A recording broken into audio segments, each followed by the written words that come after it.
okay, for me, it opened up so many things, and it made, I don't know, I always felt like I'm strange, I'm different, like from everybody else. And so when I came into this group and when I read all the articles about the ruler, I thought, okay, that's me, and others are like me, so it's okay to be like this. That was quite good. So that's in overall was, I don't know, it doesn't depend on if you're a ruler or not, but that was quite eye-opening, I'd say. And yeah, it helps so much to reflect yourself, and then also to choose the right business for you. Like, as I said, done for you didn't work out. So I'm doing coaching now.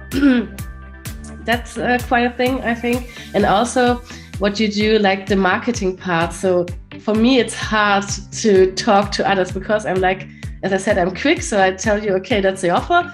Take it or leave it, and then we can move on. But I know other people, they need more information. They need like, okay, we're gonna love each other and whatever, like doing this.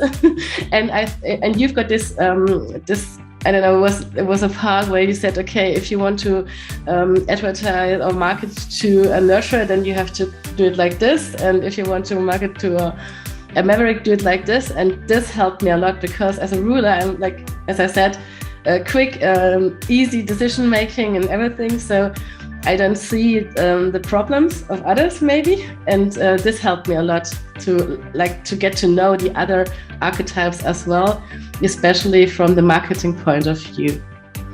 So I'd love to invite you to be one of our next inspiring case studies as well. So check out SMA. I hope you come and join us, and it's your time and you're ready for the next step.